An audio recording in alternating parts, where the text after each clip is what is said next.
में एक शादी हो रही थी। पूरा गांव शामिल था। सब धूमधाम से शादी मना रहे थे और तभी गुड़िया जमीन में लेटे हुए आती है और अचानक उठकर सीधा दुल्हन को खा जाती है। ये देखते ही लोगों के बीच में अफरा तफरी मच जाती है। कोई भागता है, कोई चिल्लाता है और वो गुड़िया खड़े होकर एक बच्चों जैसा गाना गाती है और फिर एक के बाद एक सबको मौत के घाट उतार देती है और फिर वो गायब हो जाती है। गांव फिर से कांप उठता है। सुबह सब लोग इकट्ठा होते हैं और कहते हैं वो भूखी लड़की वापस आ गई है। इस बार एक गुड़िया बन के लोग घुटनों के बल गिर जाते हैं और रो रो कर कहते हैं, हे भगवान हमें बचाओ। तभी गांव का मुखिया आता है और गुस्से में कहता है, चाहे वो कोई भी हो, है तो एक गुड़िया ही ना, आज रात मैं उसे खुद गाँव से निकालूंगा। फिर रात के ठीक 2:30 बजे मुखिया अपने 2 चेलों के साथ गाँव के बीच खड़ा होता है और फिर वही धुआं छा जाता है और वही आवाज,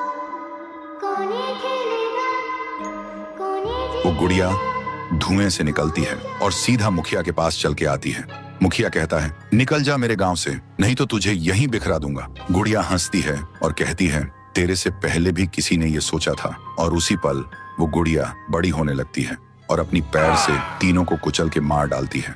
सुबह जमीन पे सिर्फ खून के धब्बे रह गए थे, लाशें जैसे हवा हो गई हो। लोग समझ गए ये कोई आम गुड़िया नहीं, इसके अंदर कुछ और ही शक्ति है। तभी गांव की एक बूढ़ी औरत कहती है, इस गुड़िया को हम गांव से नहीं निकाल सकते, इसे तो सिर्फ पीहू ही गांव से निकाल सकती है। फिर सभी लोग उसी जगह जाकर खाना रखते हैं और दिल से पीहू को पुकारते हैं, भूखी देवी वापस आइए, गांव को बचाइए। तभी जमीन से एक आवाज निकलती है, पीहू, पीहू, पीहू। और मिट्टी से बनने लगती है, पीहू।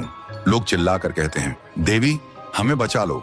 फिर रात होती है। वो गुड़िया गाना गाते हुए आती है, लेकिन अचानक पीहू उसके सामने आ जाती है। गुड़िया रुक जाती है। पीहू उसे पकड़ने जा रही होती है, लेकिन गुड़िया हवा में उड़ जाती है। पीहू भी उसके पीछे उड़ जाती है और अपनी आंखों से आग छोड़ के गुड़िया को जलाने की कोशिश करती है, लेकिन गुड़िया एक धुएं में छुप जाती है और फिर अचानक पीहू के पीछे आके उसे एक जोर का वार करती है। पीहू आसमान से जमीन पे आ गिर जाती है और फिर वो गुड़िया पीहू की शक्ति छीनने लगती है। पीहू की ताकत धीरे धीरे गुड़िया के पास जा रही होती है। कुछ देर बाद पीहू जमीन पे गिर जाती है। जब वो उठती है तो देखती है उसका शरीर धुंधला हो गया है और जब वो अपने आप को छू रही थी तो हाथ उसके शरीर के आर पार जा रहा था। वो वहीं गिर के रोने लगती है और जोर से चिल्लाती है, भैया, भैया, भैया। और उसकी आवाज सीधा उसके भाई के कानों तक पहुंचती है। तो दोस्तों, अगर आप देखना चाहते हो पीहू वर्सेस गुड़िया वर्सेस तुंग तुंग तुंग सहर, तो इस वीडियो को 1.5 लाख लाइक्स तक पहुंचाओ।